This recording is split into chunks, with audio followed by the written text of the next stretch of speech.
Eastern European culture is home to some of the most horrifying folklore and ghost stories you've ever heard. You're watching Darkness Prevails, the best channel to share your creepy stories with the world, because this world is a strange one. The script for this video was put together by Dimitrie Dinic, who compiled the first 5 stories from his community. Thank you, Dimitrie. That was amazing of you. Remember to stick around until the end for my favorite early comments, and to be sure to send me your tender, scary stories ASAP with the links in the description. That'll be my next video. And hey, you guys should go watch my new video on my second channel on the top 10 creepy Monster Hunter monsters. I'll leave a link in the description and in my comment. Now on to the show. This is Serbia. These are the Balkans. This is Eastern Europe. Throughout the centuries, a lot of strange and inexplicable phenomena happened here. Throughout the centuries, people here believed in mythical creatures and the paranormal. Even today, although it's the 21st century, the time of science and rationalism, there is still something that scares us all, things we cannot find any explanation for, because, in the end, try as we might, there are some things that are beyond the limits of the rational. These are 10 scary, allegedly true stories from Eastern Europe. Number 1. The Ghost of the Wedding Guest. I've been working as a taxi driver for 7 years, and I've seen a lot. I've driven all sorts of crooks and had some problem with addicts. But one event will be engraved in my memory for the rest of my life.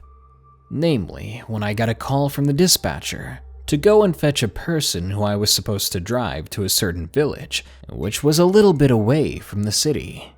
Normally, like every other time, I would pick the person up, drive them to their destination, and along the way we would have some small talk, because I love to discuss different topics with my customers. After I left the customer where I was supposed to, I began to head back to the city. That village doesn't have streetlights, which is actually common for godforsaken villages in these areas. And as I was driving in the dark, at one moment my car broke down and completely stopped. I was so grumpy because I was in the middle of nowhere, and I started to curse the car and tried to get it to start again, but nothing happened. The thing wouldn't start, as if it was out of spite for me. And as I was trying to start the dang jalopy, I didn't even notice where the car had stopped. As I lifted my head and looked around, through the window, I realized the car had stopped right next to the local cemetery. It's not enough to say that I was appalled. Moreover, I could have had a heart attack out of all the great fear I had. I managed to gather myself and tried to start the car even faster and more uptight, but with no success still. And at that moment, it happened. Scared and cowering in my car, I began to hear music. At first, it was silent and then louder and louder. I was confused, as the radio in my car was turned off, and I didn't understand what was going on. Then, all of a sudden, a group of people appeared in front of me. They were dressed far too nicely to be out this late near a cemetery. In the front of the line, there was a bride and groom, and behind them were the wedding guests and musicians who followed. They walked slowly and enjoyed themselves while singing and dancing, and I must say, fortunately, they didn't pay much attention to me. When they walked past me, I was quite baffled and began to think, who arranges a wedding in the middle of the night in a cemetery? Are these people crazy? I started to start the car once more, and it finally gave in. The engine revved, and when I got back to the city, I finished my shift and went home, still a little shaken. I wasn't able to fall asleep for a long time that night. Thinking about this strange event, something kept troubling me. Considering the fact that the next day I wasn't working, I decided to go to the place once more, this time during the daylight, of course. I reached the cemetery, parked the car, and when I saw it, I almost fainted. Here, in the exact place where my car had broken down, there was now a tombstone for the married couple, including several pictures someone had left there. Their faces were the same. Everything was the same. The tombstone said they had died on their wedding day. Right away, I immediately got back in the car and drove home. I didn't want to stay there much longer. It has been 8 months since then, and to this day I've been having nightmares and dreaming of the exact scene which occurred in front of my eyes that night. I still drive my taxi, but I no longer accept to ride in the direction of that village. No, I will never go back there again. I don't want to go back to where the dead don't stay dead. Number 2. Karakondzula, or Kalikancharos, a creature from the old Slavic mythology.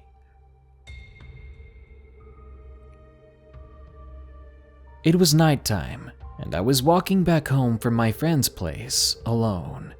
It was pitch black outside, and the only thing I used to light up my way was a very not-so-bright light from my mobile phone. His house had been a few kilometers away from mine, but the worst part was that in order to get to my place, I had to walk through the woods. Even though I'd walked through it countless times before, and never really felt afraid, as I did not believe in stories about paranormal and strange things, for some reason, this time felt much more different. You know that feeling when you think someone is watching or following you? That was exactly what I was feeling in the moment. It was a strange sensation, because no matter how much I kept telling myself that it was nothing, and to stop putting ideas into my own head, it just kept growing, and so did the fear. As I was walking, it seemed to me the path got longer. The more I walked, the longer the path became. By then, my mind was reeling.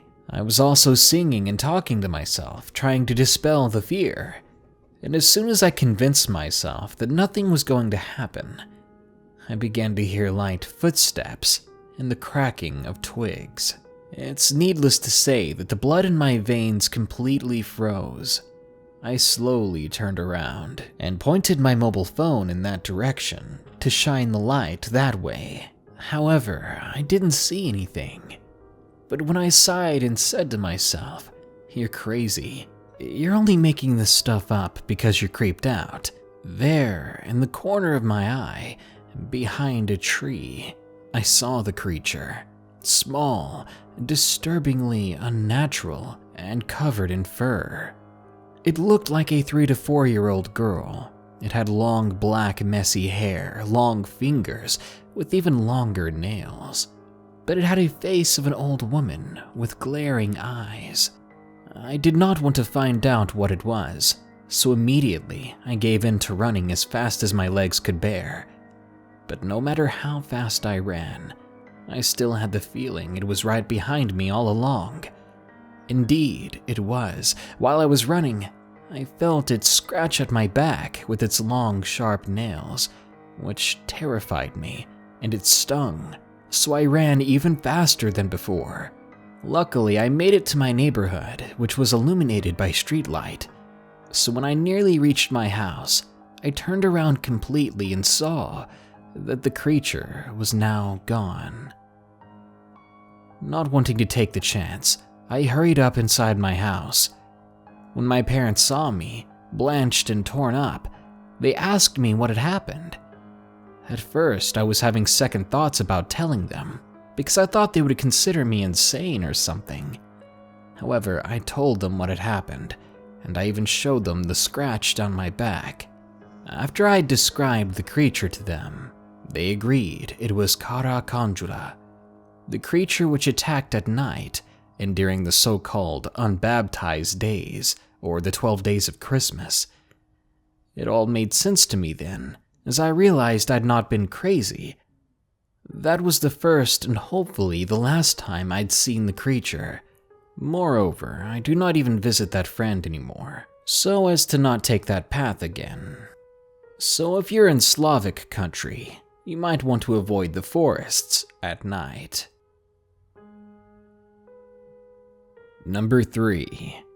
The dracula, literally the screamer or the yeller, a mythical creature from South Slavic mythology.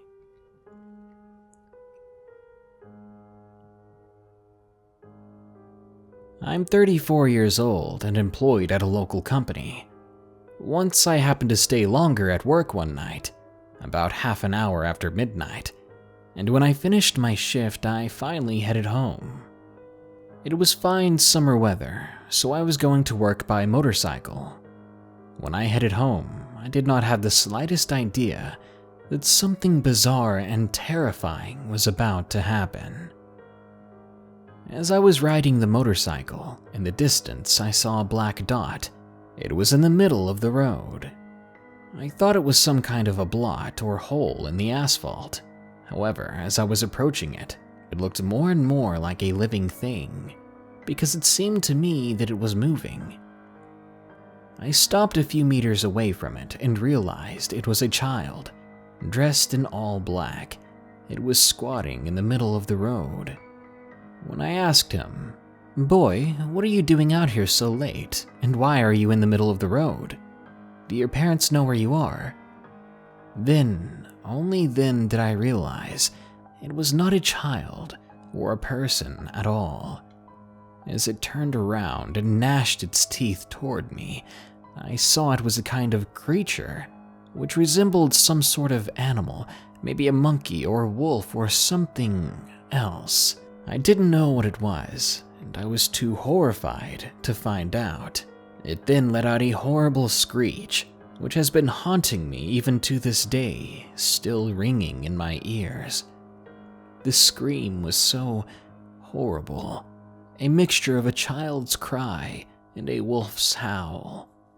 I had no idea how I'd started the motorcycle and dashed away from the creature, but I kept looking at it in the rearview mirror, fearing that it would come after me. However, the thing stood still, just staring in my direction.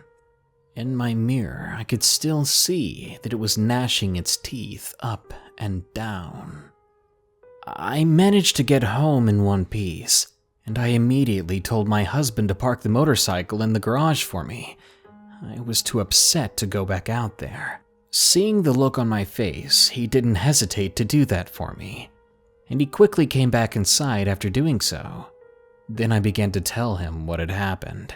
He told me, not astonished at all, that that creature was a dracula, and that it started to appear a few years ago, around the same time one of his relatives' sons died, unbaptized. Next, he explained to me that the dracula is the phantom or echo of an unbaptized child who has passed away, or often a drowned person, and that my case was not the first he'd heard. He knew several people who had seen the same creature, several of which were recent. Ever since that happened, my husband has been driving me to and from work, as I do not want to risk running into that thing again. I have to admit it, that I was constantly waking up at night because I have dreams about the thing's fangs, and I can still hear it screaming in my head as clear as I first heard it. Number 4. The Girl and the Jacket. It happened about a year ago, but I remember as if it was yesterday. Unfortunately, my brother is still at a psychiatric institution, and it is questionable whether he will ever be able to recover from it or not. It was in early spring. A jacket was obligatory, at least a light one for the springtime. My brother, being a young man in his best years, used to always go out and visit clubs. During that time in Leskovic, South Serbia, a new club opened, and my brother, being a party maniac, had to pay it a visit. The night went on great. He had a wonderful time, But it was soon time to go home. Keep in mind that evening, my brother hadn't drank a drop of alcohol, as he would have to drive home, and the fines for DUIs were enormous. As he was driving and it was chilly outside, along the way he ran into a girl in a red dress with bare shoulders, and since he himself was going in the same direction as her, he decided to be a gentleman and give her a ride home. He noticed her shiver, so he gave her his jacket to drape over her shoulders and to warm herself as she was shivering from the cold. As they were traveling to her house, they started to talk and then began to make jokes and tease each other, and soon they arrived at her place. My brother, a tried and true stud and gentleman, got out of the car to walk her to the gate. However, it was pitch black out, and he could barely see anything. When she wanted to give him his jacket back, he, as a joke, said, "Now I know where you live, so tomorrow I'll come for a cup of coffee at your place so that you can repay me for driving you home, and you can give me the jacket back later." The girl smiled and agreed with that, and said that she couldn't wait to see him again. The night passed, and my brother was visibly happy when he returned home. Right away he told me all about everything that happened, and I was very happy for him. The next day finally came, and he started to get ready, all happy and joyful, dressing up, grooming himself, and primping himself. Then he finally left to go meet the girl. He arrived at the house and rang the bell, and with a smile on his face waited for her to open the door. However, she wasn't home. Her mother opened the door instead, and clearly surprised, asked how she could help. He giddily asked if her daughter was home, assuming that it was her mother, explaining that he had an invitation to come by for coffee and to pick up his jacket. Then the woman said, "My boy, you're neither the first nor the last man to come here. Your jacket's not here, and neither is my daughter, but I do know where your jacket might be." He was so confused, he wasn't understanding what she was talking about. He followed her instructions, and at that very moment she showed him something, which made his blood run cold. At the gate, the same one he left the girl standing at, there was a grave marker with the girl's name, something he wasn't able to see the previous night as it was so dark. My brother, looking rather pale, didn't know what to say, and the woman told him to try to calm down and follow her inside. Then she explained to him that her daughter has been dead for 3 years, and at that very spot he picked her up, she died in a car crash on a day she was coming back home from the city. While she was telling him that, she walked him to the cemetery, and the woman showed him, "Here, this is your jacket, I believe." It was definitely his jacket, and when she removed it from the gravestone, it was the gravestone of the girl, not just a marker of her passing, but the actual tombstone. He approached it and fell to his knees in disbelief, and to solidify the whole thing, the mother handed him a photo of the girl, and it was truly her, the same woman he had picked up last night. The woman he had been talking to not long before. As I've already said, it's been a year, and my brother still hasn't recovered from that. Number 5. The Vampire from Leskovac.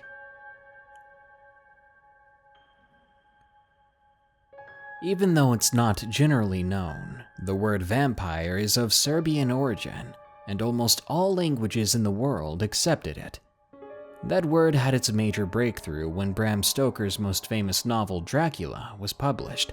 However, the original Old Slavic, more precisely Serbian, vampire differs from Stoker's.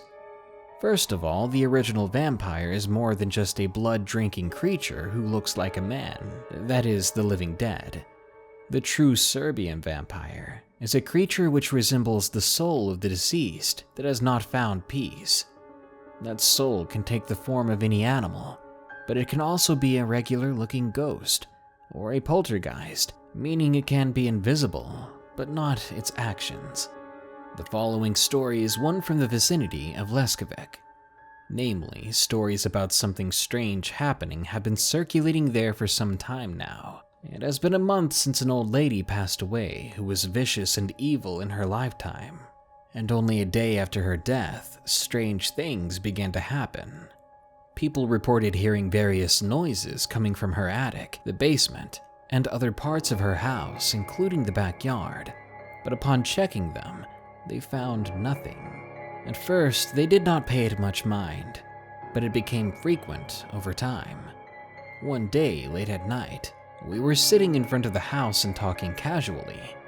We did not turn on the light in front of the house because we enjoyed the dark. We were chit-chatting when suddenly the metal gate began to bang. Instantly, we jumped to our feet, terrified, and pointed in the direction using our mobile phone's flashlights. The second we pointed the lights, the banging stopped, and of course we saw nothing.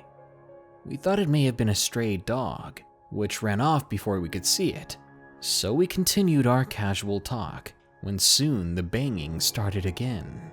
This time, however, it was coming from the direction of her barn, more precisely the entrance of it. The barn door was closing and opening on its own, and at that moment, we realized the matter may be serious and ran over to the barn. We saw the animals inside were obviously upset, and there was a certain chill in the air. A sense of dread was palpable all around us. I could barely stand to stay in there for long.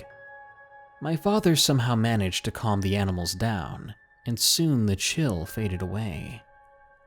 Almost an hour passed by afterwards, and by then we had already come inside the house, when suddenly jars and glass bottles began to fall down and break in the attic. Terrified, we jumped up to our feet again, after which my father took the rifle and went into the attic to check. There he saw a very large owl, giant in fact. He said it was 90 centimeters in height. Along with its size, what froze the blood in his veins were its eyes, which were human. Out of fear, my father dropped the rifle, and then the owl started to laugh. Creepy human-like laughter. The laughter of an old, long-past woman. The bellowing of an evil crone. We all heard it coming from the attic, and even to this day it keeps me up at night when I recall it. After its hysterical laughter, it fled into the dark and disappeared. We stayed up all night horrified. As soon as it dawned, we invited a priest to the house to read prayers and purge the house from evil. Nothing has happened since then, at least not in our house, but in other people's houses there are still happenings. Whether it really is that crone vampire, or just a rare and extremely weird owl, I don't know, but I hope it stays away from our house for good. Number 6. Still Watched. Submitted by Peter D. This is the first time I've decided to open up about what happened 2 years ago, so I'm sorry if I miss a few details. I live in a small village in the Czech Republic, in South Moravia, and this is my story. 2 years ago, I woke up at midnight in complete paralysis. I heard a few words saying, "Please help me. It's coming for me." I was so scared that I didn't even want to move my eyes to the direction the words were coming from. About 10 minutes later, I heard a woman screaming for help, so I got up from my bed and went into the hallway. At the end of the hallway, there's a door that leads to the backyard that ends at a few trees that quickly become a small forest. That's where me and my friend used to play hide and seek. But this night, I saw there a woman dressed in white, almost glowing with her white dress.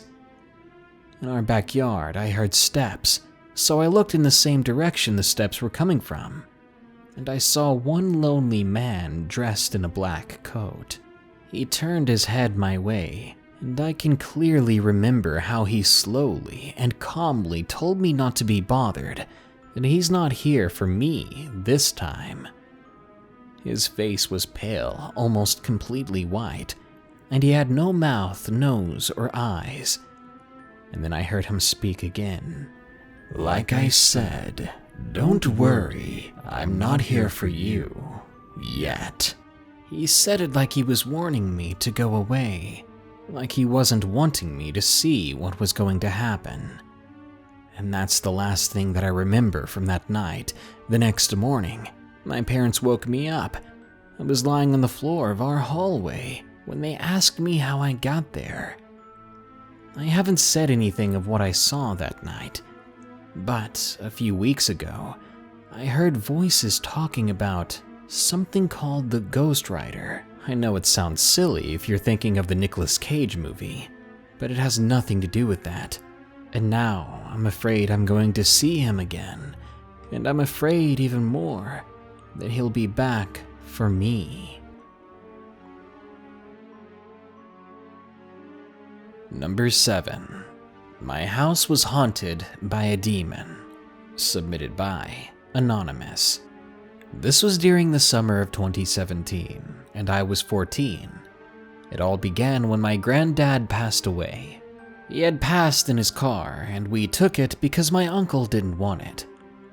Everything was fine for the next couple of days, until one day my grandma goes downstairs around 7:30 in the morning and sees that all the windows are open, which for me was really strange, because the way my windows are is that you have to open an inner side and an outer side. This really made my grandma worried, because she said it might have been a demon, but that was something we expected from her. She was Bulgarian and very religious. On the other hand, my mom told her to calm down, because she said it was probably me or my brother or sister forgetting to close them. But it wasn't. We hadn't opened any of those windows that day. The next night, nothing happened, but on the third, my mom woke up to someone choking her, and she said that it felt like someone who had the worst and most evil intentions. Now, of course, my grandma got really scared, doubling down on the whole demon idea. So she went back to her own house, which now her daughter-in-law lives in with her son. Now here's where it gets really freaky.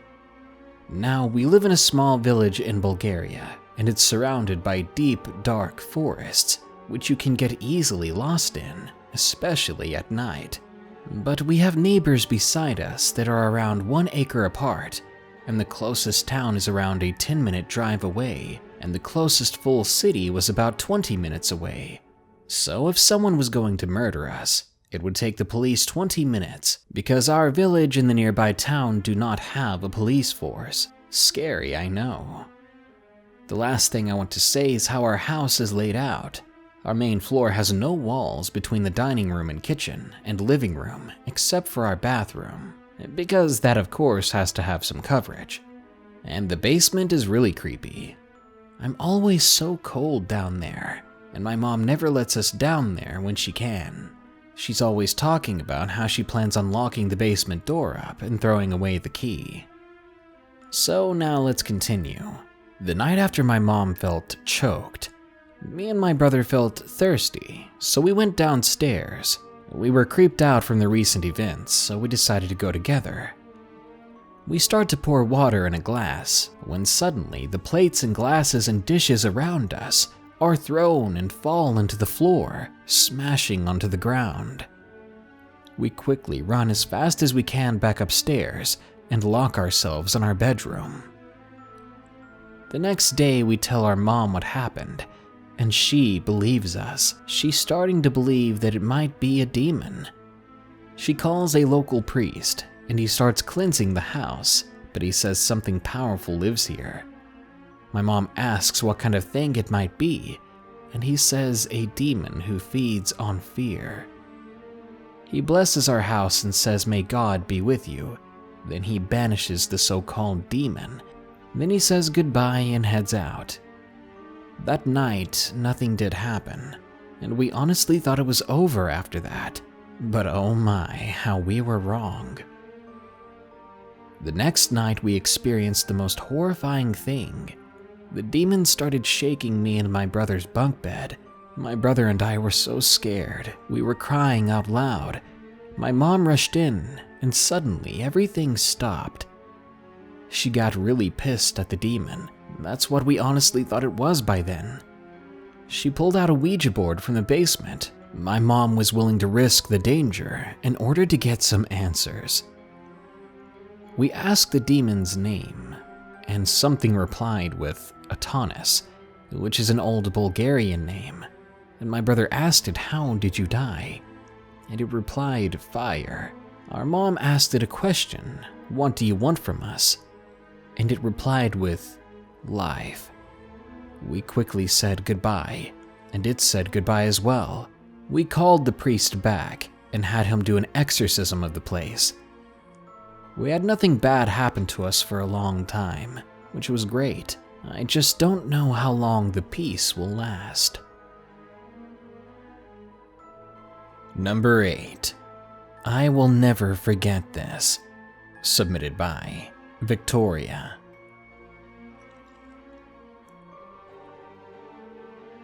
I live in Poland. Let me start by saying my parents divorced when I was around 4 or 5 years old, so I don't remember much from back then. But I do know my father was always good to me. I am his only child after all. To this day, we have great relations with each other. I have a sister, but she's older than me, and she was born from a different father. My dad raised her as his own daughter. My father worked and still does work in Germany as a construction worker. When I was 10 and my sister was 18, we visited him for the first time. It was an amazing trip. The second time I visited him alone. I was around 14 or 15 years old, and he was living in a different city in Eastern Europe with his new family. He met Monica. She was also Polish like us, and at the time she was divorced and had 3 children of her own. Dominique, who was the youngest, Patricia, the middle child, and Eveline, who was 18. They also had a big boy cat that was all black, named Lennart. They all got along well and were like one big family. I was happy for my father because they were all really sweet together, a group of caring people, and I got along with them too. They were living in a 2-story house, so naturally I got to sleep in the bedroom on the 2nd floor. It wasn't a big room, but for me, it was okay, especially because it had a balcony from which you could watch the stars. The last night I was staying there, Eveline decided to sleep with me so we could watch movies together, and I was happy. The cat stayed with us in our room, and let me tell you, he was the type to stay in one room all night and stay calm and quiet, like no cat I ever knew. We closed the door and Eveline and I got to sleep around 10:20 p.m. after getting tired of looking at a bright TV screen for a few hours. Lennart was with us, sleeping soundly at the bottom of the bed. I remembered that at some time in the night, I woke up feeling really scared. At that time, the cat was clawing at the door and meowing like crazy in distress to let him out, which was weird for him to do. As I mentioned before, he was a really calm animal. I sat up but immediately regretted it. For the few seconds I sat there in total darkness, I saw someone standing by the desk. I will never forget the dread I felt at that moment, realizing we weren't alone in that room. It was a tall, all-black, human-shaped figure. I've heard of shadow people before, and I think I even saw one before in the past, but that time it was even scarier. I jumped up under the blanket, breathing rapidly as I tried to wake up my stepsister. Eveline, Eveline, wake up. There's someone in our room, I whispered. When she finally woke up, she whispered back to me, "Oh, it's only the cat." She raised up as she said it, but her regret was even bigger than mine. I could see it on her face when she saw it. Then, like me, she dove under the blanket, and we both began to cry. I saw it. "I saw it," she said. After that, we both didn't remember too much in the morning as we sat there and hugged ourselves for comfort. We woke up the next day and we were both still freaked out about what happened. We asked everybody if they were checking on us at night, and they said they didn't. Also, the shadow didn't even look like anyone in the house, so maybe we were just in denial. We considered someone had broke in by the balcony, but the balcony door was loud, and we would have heard it. Besides, if someone did break in, that's just a different kind of horror story. It was the creepiest night of my life. We both saw it, and the cat even freaked out about it. I'm 20 now, and I hope I'll never see something like that again, especially in the middle of the night. Number 9. The Scariest Encounter of My Life. Submitted by Alina. This is a bizarre encounter I had while visiting my grandparents in Poland. Now me, personally, I wasn't one of those people who would click on paranormal videos that claim to be true, and then comment that it was all fake. But what happened to me and my brother that day scared the living crap out of us. You see, my family is European, so when I turned 21, I decided to visit my grandparents there for the first time. I took my 13-year-old brother along with me. Let's call him Ricky. I decided that this would be a surprise visit, so my grandparents didn't know Ricky and I were coming. They live out in the country because in that section of Poland, you don't really come across civilization until maybe 5 miles away from their house. Their land was surrounded by woods, and they had a 2-story house in a big clearing. This will be important later in the story. I love to see pictures of these woods, and I really wanted to go there. It just seemed so quiet and peaceful. Little did I know that it was going to be the exact opposite of that. As soon as our plane landed, I rented a car and Ricky and I got in and began to drive. It would take quite a while to get there, so Ricky sat in the back seat on my phone. About 10 minutes into driving, I began to get this really weird vibe. I've never been to my grandparents' property, but I've seen pictures, and I know the directions there by heart. The further into the woods I drove, though, the more I got this, oh god, vibe. Like when you've realized that you've done something very tragically stupid. This feeling continued for a few more minutes, then finally subsided. This whole time, Ricky was being very quiet. I looked back to check on him, and I saw him just staring out the window. I thought he was just looking at the woods, so with him thoroughly distracted, I continued to drive. A few minutes later, I got to the house. It looked exactly as it did in the pictures. I parked the car outside the big gate and opened it. It was one of those big cast iron gates, and it was rusted all over. I called for Ricky to give me back my phone, and since I was within reach of their house, I decided to call them. But no one picked up. That was quite strange. Our grandparents were always eager to pick up the phone for us. No surprise though, they do live out in the middle of nowhere, and they had no one to talk to after all. I called a few more times, but with each call no one had picked up. Yet in the windows I could see that the lights were on, and I could see human silhouettes too. The big gates at the front were locked, so we had to climb over them, which was pretty easy, despite all the designs from the iron on the gate. After I climbed over, I helped Ricky over. My grandparents' house is weird because the entrance to the place is on the 2nd floor, and you have to climb a staircase to get there. And on the lower portion, there is a small house and a big room which was sometimes used as a cellar. We ran up the stairs and knocked on the door, but no one answered. I knocked once more and began to call out that it was Alina and Ricky. Then I finally heard the deadbolt unlatch from the inside, and my grandma opened the door. She just stood there for a minute, then grabbed us and pulled us inside. When we were inside, she called my grandpa and told him to come see, and they took us to the living room, and they began asking us how we've been and all that. After they were done hugging us and asking us questions, I asked my grandma why they didn't pick up their phones. She stood there for a second quietly, then bit her lip and looked at my grandpa. She then turned to us and said that her phone had been broken. Fast forward to the next day. Ricky wanted me to play hide and seek with him in the woods. Back where we lived in California, we didn't really see full forests, so I agreed. I was the first seeker, and I began to count against a tree. I could hear Ricky's laugh as he ran off to find a hiding spot. After counting to 30, I looked up and looked around. During the day, the woods looked more impressive than at night. Tall trees rising up to touch the sky, the green knee-high grass swaying in the wind. I walked out of the gates and looked at the forest. The woods surround the property, so wherever you go, you'll be going into the woods.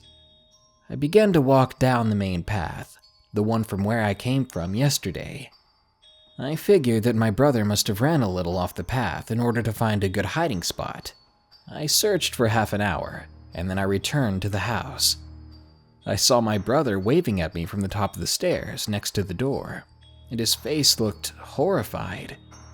I ran up to meet him, and he was yelling at me to run faster as I did. When I got close, he pulled me inside and locked the door behind me. I asked him why he was yelling like that. He told me to stay quiet and to follow him. Then he took me to his room. I didn't realize it, but that whole time my brother still had my phone. He knows my passcode, so he unlocked my phone and opened the camera app. The first picture showed him in a small rundown shed in the back of the house, and the second was of me counting. The next picture was of my walking off going to find him, and the next part was of a video. It showed me walking off. I asked him what the deal was, why he was taking pictures of that stuff. He then shushed me and told me to look closer at what was behind me when I walked away. It was me walking off, but then something emerged from the bushes behind me. It looked to be a dog. My brother zoomed in on the screen, and I realized it was holding its leg up as if it was limping, and I saw that it didn't have a tail. I asked Ricky what kind of dog that could be. He then opened up Google and looked up dogs with no tails, and it showed a slender, cream-colored creature. Its eyes were human, so human in fact that I got scared just looking at the image. I asked Ricky what the heck that thing was, and he said the closest thing he could compare it to in America was a skinwalker. I freaked out. He said that a dog without a tail and human-like eyes is a common sign of the skinwalker. Later that day, I asked my grandparents why they were acting so strange. They then admitted to me that something had been terrorizing the animals in the forests. The birds stopped singing, the crickets didn't appear at night, nothing. My grandfather admitted to me that one night he had seen a tall white figure streaking across the fields. He shot at it with a rifle and hit it, and the creature let out a bellowing, ear-piercing screech. And since then, he and my grandma had been really on edge. Just a few days ago, they found a deer on the road with bite marks on its hooves and its chest torn open. After lunch, I took Ricky and we both hightailed it back out of there. We made it home safely, but I swear as long as I live, I'm not going back there. I pray for my grandparents' safety, and I pray that whatever my brother saw following me that day will stay far, far away from us. And number 10, Vampire in the Forest, submitted by Stefan. I live in northeast Romania, and this story happened 2 years ago when I was 17. Summer break had started, and my girlfriend Agatha and I decided to take a tour of the East Carpathians, so we took a train to Brasov. Once we reached the city, Agatha and I agreed to visit the famous Bran Castle, where Dracula supposedly lived. We arrived there at 11 in the morning. The tour was not out of the usual, and the guide showed us our way through each and every room, beautifully decorated by the way, while telling us the history of the castle. The tour finished at around 7 p.m. when we decided to walk around the town. The red light of dusk set upon every nook and cranny of the city by 10 that night, so we decided to go to a local bar in order to grab a beer. Nothing out of the ordinary happened while we were at the bar, but when we left, it was already pitch black outside, and we had to walk around 4 miles back to our hostel. Agatha proposed to take the shortcut through the forest in order to shorten the walk by half, to which I was hesitant, but in the end I agreed as I thought nothing could go wrong. We reached the tree line when a feeling of being watched settled upon me. I told Agatha about how I disliked the idea of venturing through the forest at night in an unknown area. I thought I was always the rational one, but she mocked me and started running through the forest, teasing me. I ran after her, jumping over roots of trees and stumps. While I was running, I fixated my sight upon my girlfriend, running and laughing ahead of me. Suddenly, I tripped over one of the roots and face planted into the ground. As I stood back up and shook my head, I noticed my girlfriend was nowhere to be seen. She must have run ahead, I thought. Right as I was finishing my thought, I was surprised by the sound of crushed leaves and footsteps to my left. I quickly took my lighter and lit it, only wanting to get a glimpse of what it could be out in the dark, but I couldn't really see anything. I continued going ahead of me as I had no clue where I came from or where I was heading. Being summer, the dense canopy engulfed the surroundings in endless darkness, scarcely pierced by the dim light of the moon, as the wind shook the trees enough to create an opening. As I was rapidly walking through the forest, towards where I thought my girlfriend ran to, I heard the sound of the footsteps over leaves again. "Is anyone there?" I said in a shaky voice. As I stood there looking around, trying to pierce through the darkness, I saw it. 2 red eyes staring at me from the branches. As I looked at them for what seemed like an eternity, they then vanished, and what happened next I will never forget. I felt a cold touch on my back, right over my backbone. I swiftly turned around, but nothing was there again. As I stood there, petrified, I heard laughter from all around. At that moment, I had no idea what to do next. I started to run back to where I thought the tree line was, only to feel tackled to the ground by a strong force. "There's no running," a voice whispered in my ear. I let out the most terrified scream. Then the pressure let go, and I couldn't help but think this thing was playing with me. I heard footsteps to my left, and then I saw it. A humanoid-looking creature, standing at about 7 feet tall. Its head was the shape of a bat, with long ears and patches of fur and a snout, and fangs long enough that could pierce through metal if they wanted to, and those dreadful red eyes. It had hands that were long and thin, ending in sharp claws. At that moment, I got up and ran as fast as I could. I could hear above me what I can only compare to the sounds of a bird's wings when they fly, but I did not dare look up or behind me. At that moment, I thought I was doomed. And then I finally saw light ahead. I ran towards it. I could see there were locals holding flashlights, and when they saw me, they pointed their lights towards me. "What are you doing up here at night?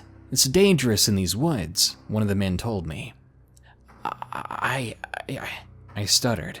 "The hell is that?" screamed one of the men while pointing their flashlight into the woods, only to see the piercing red eyes of that same creature. As we left, I explained to them what happened.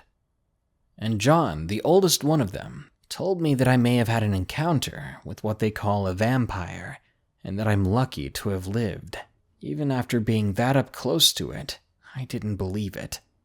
Vampires don't exist, do they? As for my girlfriend, she was waiting for me back at the hostel, dead scared. We decided to go to sleep after that, after I told her my story and gave her a piece of my mind.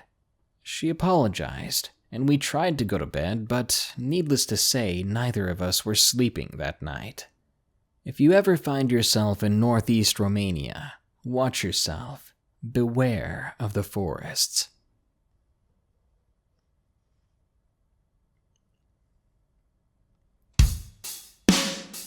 And there we have it. 10 stories from Eastern Europe that will have your spine chilled for a while. Many of us have bloodlines over there and ancestry. I know I do. But after hearing these, it's kinda hard to want to go back. Sure, there's plenty of culture and maybe even family waiting for me. But I'm not a big fan of being prey for something bigger and hairier. Good night. A huge thanks goes out to Dimitrie Binic for putting this video together. Thanks so much for putting together those first 5 awesome stories and this topic. As I promised, here are my favorite early comments from my previous video on 5 MySpace scary stories. Irish Mud says, "Thanks for making my day and an excuse to not do my homework. Hey, I might be the worst kind of influence, but at least I'm an influence, so I can be proud about that." Ramsart says, "I never had a MySpace, but I'm still edgy. I think calling yourself edgy might defeat the purpose of being edgy. Then again, being humble isn't edgy." Oh god, it's so confusing. Adriana Sanchez says, "Darkness, I feel like you've been ignoring me with your videos." What are you saying? Are you upset that I haven't cherry-picked your comments over 300,000 fans? Well, believe me, if I could hire 100,000 robots to help me cover this, I definitely would. Until then, it's just me, baby, and long live the king. Baby Doll says, "Hi Darkness, I've come for your pickle." Well, you're too late. All that remains is a triple baconator. And Audrey Johnson says, "Hi Darkness, you're cute when you sleep." That's hilarious thinking I sleep, because we all know all I do is sneeze. 5 true scary allergy stories, am I right? Anyway, that's all for today. Thank you all for stopping by and listening. And a huge shout out goes to all my patrons who donate at least $1 a day to my Patreon at patreon.com/darknessprevails. Thanks to them, if something happens to YouTube, I'll still be able to make these videos. If you guys want to support this channel, think about donating too. Or check out morbidmonsters.com for some awesome mugs and t-shirts and more. Anyway, thank you for listening. Stay safe out there, and stay creepy.